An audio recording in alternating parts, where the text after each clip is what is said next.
जय श्री राधे कृष्ण दोस्तों, राधे राधे। स्वागत है आप सभी का हमारे यूट्यूब चैनल पावरफुल हिंदू धर्म में।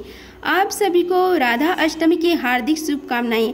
आज हम आप सभी को श्री राधा रानी की जन्म उत्सव की कथा, पूजा विधि और महत्व के बारे में आप सभी को बताएंगे। आइए जानते हैं श्री राधा रानी के बारे में। राधा अष्टमी एक महत्वपूर्ण और पावन पर्व है जो भगवान श्री कृष्ण की प्रिय सखी राधा जी के जन्म उत्सव के रूप में मनाया जाता है।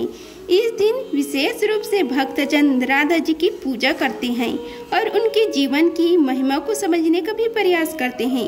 इस व्रत के साथ जुड़ी एक बहुत ही दिलचस्प कथा है जो राधा जी की दिव्यता और उनकी महिमा को दर्शाती है।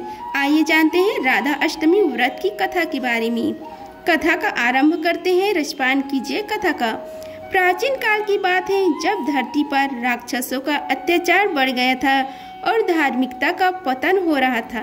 इस समय भगवान श्री कृष्ण ने अवतार लिया था, लेकिन उनके साथ ही राधा जी की उपस्थिति भी आवश्यक थी जो उनके प्रेम और भक्ति का आदर्श उदाहरण थी।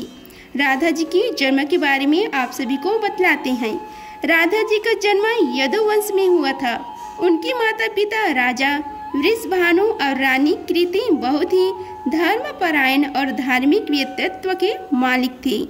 राधा जी के जन्म के समय एक अद्वितीय चमत्कार हुआ था। जैसे ही राधा जी ने जन्म लिया, उनके आसपास एक दिव्य प्रकाश फैल गया।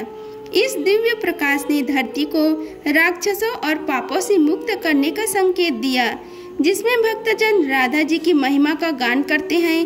कथा के अनुसार राधा जी का जीवन पूर्णता और भक्ति का आदर्श उदाहरण है। एक बार जब श्री कृष्ण ने राधा जी से पूछा कि उनकी भक्ति का रहस्य क्या है, तो राधा जी ने उत्तर दिया कि उनकी भक्ति में केवल प्रेम और समर्पण है।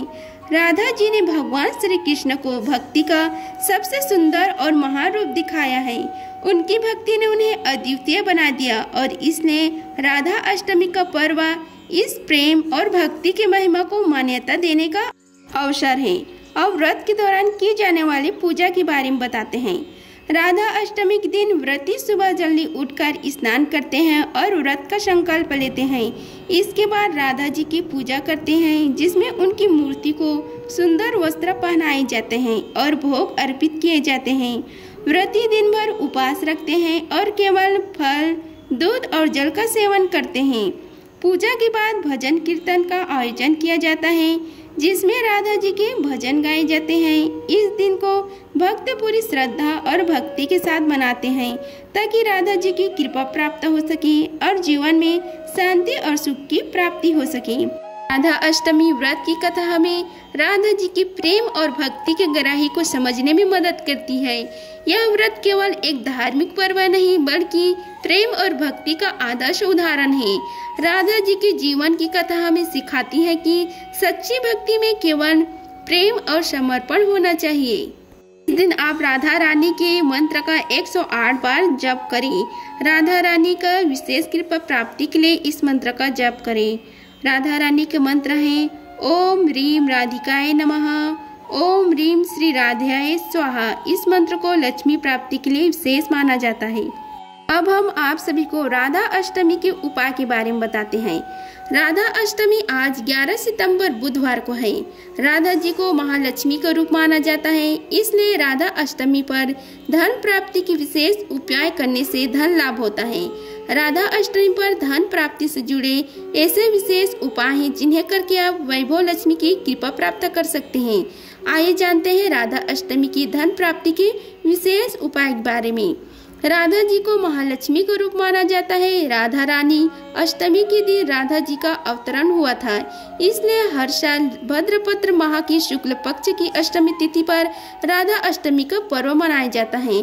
आप अगर राधा अष्टमी का व्रत रख रहे हैं तो कुछ विशेष उपाय करके अपने आर्थिक स्थिति भी मजबूत कर सकते हैं। राधा जी महालक्ष्मी जी का ही रूप है, इसलिए राधा अष्टमी के दिन धन प्राप्ति के लिए विशेष माना जाता है। आइए जानते हैं राधा अष्टमी के विशेष उपाय के बारे में। राधा अष्टमी के शाम मुख्य द्वार पर 11 दीपक जलाएं। पौराणिक मान्यता है कि शाम के समय लक्ष्मी जी पृथ्वी पर विचरण करने के लिए आती हैं और राधा अष्टमी के दिन तो और भी विशेष माना जाता है। आज राधा अष्टमी पर आपको शाम के समय घर के मुख्य द्वार पर 11 दिए जरूर जलाना चाहिए। इससे देवी लक्ष्मी की कृपा आप पर बनी रहती है और आपके घर में लक्ष्मी जी का निवास रहती है। राधा अष्टमी पर महालक्ष्मी और श्री हरि विष्णु का पूजन भी कर सकते हैं। पौराणिक मान्यता के अनुसार लक्ष्मी जी का निवास भी वहीं पर होता है जहां पर श्री हरि विष्णु जी की पूजा की जाती है। इसलिए आपको राधा अष्टमी पर महालक्ष्मी जी की पूजा करने के साथ श्री हरि विष्णु जी की स्तुति भी जरूर करनी चाहिए। विष्णु जी और लक्ष्मी जी को खीर अर्पित करके उनसे सुख शांति और धन धान्य प्रदान करने के लिए प्रार्थना करें। राधा अष्टमी पर इन चीजों को तिजोरी में अवश्य रखें। राधा अष्टमी पर किसी भी समय पीले कपड़े में 5 कौड़ी और थोड़ी सी केसर चांदी के सिक्के के साथ बांधकर तिजोरी या धन रखने के स्थान पर रख दें। उससे साथ थोड़ी हल्दी के गांठें भी रख दें। इसके बाद देवी लक्ष्मी का आवाहन करके इन चीजों को तिजोरी में रखकर तिजोरी या अलमारी बंद कर दें। कुछ दिनों में आपको इसका असर दिखाई देने लगेंगे। अब राधा अष्टमी पर अन्नदान करने के उपाय के बारे में बताते हैं। लक्ष्मी जी का निवास भी उन्हीं घरों में होता है जो अन्नदान या दान करते हैं। राधा अष्टमी पर दान अवश्य करें। आप आटा, चावल, दाल, जल, दूध या पका हुआ सात्विक भोजन दान करें। इसके साथ ही जानवरों को भोजन भी कराएं। गाय, कुत्ता, बिल्ली, भैंस, चिड़िया, चींटियां आदि जीव जंतु को रोटी, गुड़, चीनी या अन्न खिलाएं। अन्नदान से नवग्रह भी शांति होते हैं। अब हम राधा अष्टमी पर पर्स में रखने वाली चांदी के सिक्के के उपाय के बारे में बताते हैं। राधा अष्टमी पर पर्स में एक चांदी का सिक्का रखते हुए माता लक्ष्मी का ध्यान करें। हमेशा पर्स में कुछ सिक्के, नोट या एक चांदी का सिक्का जरूर रखें। इससे आप पर लक्ष्मी जी की कृपा बनी रहती है। हमेशा खुश रहने की कोशिश करते हुए माता लक्ष्मी का आभार व्यक्त करें। दरिद्रता का रोना रोने वाले लोगों पर देवी लक्ष्मी की कृपा कभी नहीं बरसती। राधा अष्टमी पर सुहागन को श्रृंगार समर्पित करनी चाहिए। राधा अष्टमी पर 16 श्रृंगार का भी बहुत महत्व है। राधा अष्टमी पर पीले, लाल, गुलाबी, हरे या केसरी रंग के कपड़े पहने। साथ ही अपने घर की वरिष्ठ महिलाओं जैसे सास, जेठानी, माँ, ताई आदि को श्रृंगार का सामान उपहार में भेंट करें। इस उपाय से भी आर्थिक संपत्ति बनी रहती है।